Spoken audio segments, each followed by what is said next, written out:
Did their share of winning, and I think a lot of it was by accident, but that's another story. Anyway, he came out and went to Bakersfield with me, and he had been part of this e-group that we have called the 1320, which I got him into early on, and so he pretty much had a feeling for all the players, all the characters, and he read the magazines back then, so he knew who was who, and he raced Vance Hunt and the Carroll brothers and whoever came to New Orleans to race at Laplace and things like that. So it was not like he didn't. He was a newcomer. He knew what he was. He knew where he was in this picture. And he came and helped me with the car. And I think this is him in his orange shirt in the sedan there. And he says, "Damn, I ought to redo my car." Now, my wife and I and most of our friends from New Orleans have concluded that because I had one, he had to have it. Had I not had that car, he would not have had it. And he's gone overboard. I mean, he's got it authentic down to the rubber bumper or whatever, the smallest little item. And he's got everything authentic. The parachute, the clutch in the car, all of that is authentic.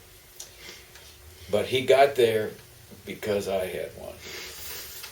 And it has cost him a fortune.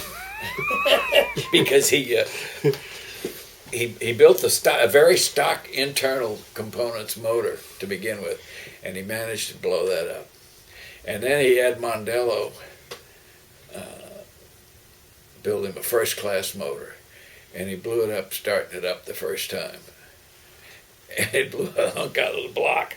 He obviously hydraulicked it. I think what happened was he had the mag on, and he didn't know it. And he went to start it, and there was fuel in it, and it made a mess of things. So he's now having to do his third motor, and it's a shame. But he's got the car, and he'll be back. He went to Bowling Green last year, and I think he'll come out to the meet in October, the next reunion. And we'll all welcome him with open arms. You bet we will. And laugh and carry on with him like silly people. Yep. A sidebar on racetracks that I've experienced over the years.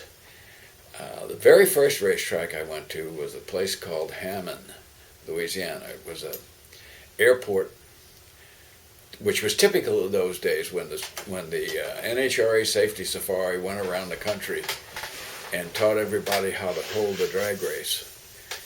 The local people would usually, mostly the local car clubs, would find a runway or what the taxiway that they could use.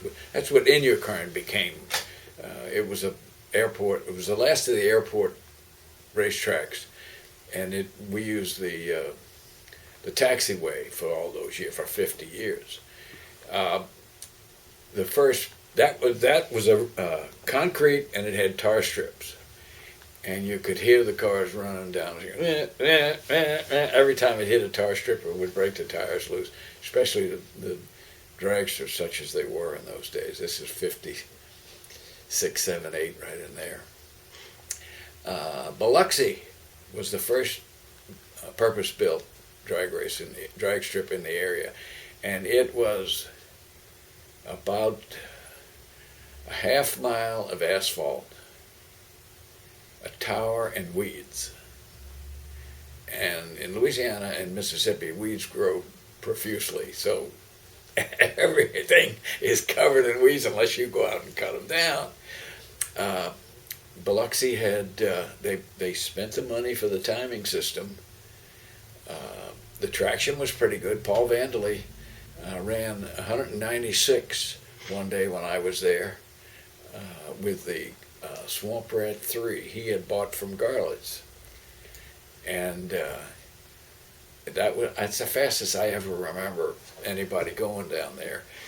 The Green Monster showed up, the jet, and the lights only went to the finish line. And that's why Arfons put that big headlight in front of them, because most of the tracks he ran at, the lights ended at the finish line. He had to see where he was going. Well, when they shut that jet off, it makes a lot of sparks. I didn't know that. He made a run, and I saw all these sparks going up. I figured, he's dead. There's no way we're going to find that sucker down there in one piece.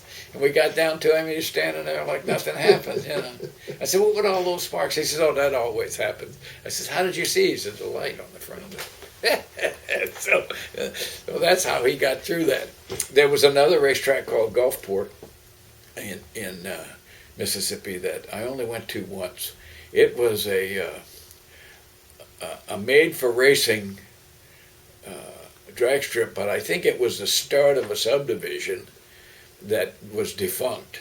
And they had this one straight road that they were going to peel off of for the various housings and stuff, because it was right next to the highway. It was like a service road next to the highway. And it could very well have been at the time. I can't swear to it. But they ran drag races there, roadsters and coupes and stockers and stuff like that. And everybody kind of stood around at the starting line. Somebody sat in a chair down at the finish line and called who won and stuff like that, Hammond was a little bit more sophisticated in that they had a good timing system, and it was long. That was where I made a couple of passes in that cue ball car. And you could take your time shutting off.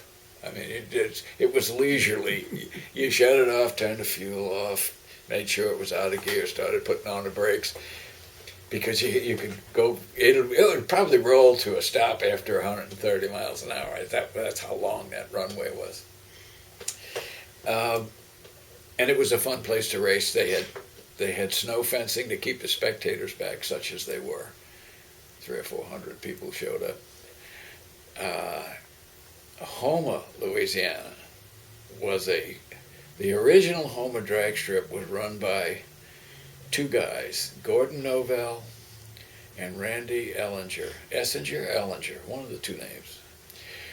Gordon and Randy were a pair of guys that did everything together,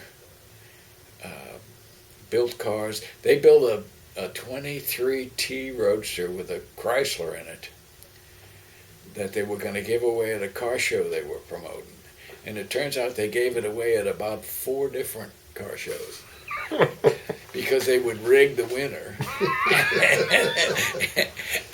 and pay them off, and then take the car to the next town, wherever it happened to be. Somewhere between Atlanta and New Orleans, they would have these car shows, and they'd give the same car away at every show. And I don't know if they got caught at that or not. But anyway, they decided to have a drag race at Houma. And you might have remembered from the early part of this film where I talked about Paul Candice watching me drive off into the weeds. That was the racetrack. And we didn't learn till several years later that the reason that they had that racetrack there was it gave Gordon and Randy access to the Houma National Guard armory, and they were stealing guns out of the place and running them to Cuba. And this was when they were trying to fight off Castro's takeover of Cuba. And he wanted me to get involved, and one of the smarter things I did in my entire life was avoid getting involved in that package, because sure as hell I'd have been the one to take the fall had there been one.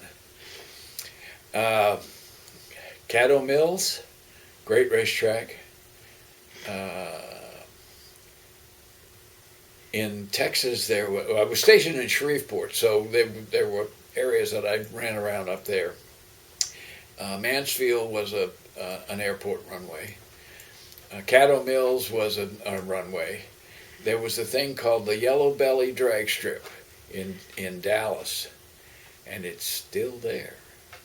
And it's got a center island at the starting line, and that's where the guy stands. and you come up and you stage next to him. And at that time, he's the one that told you to go or not. And they had a street light that they'd stolen off the highway.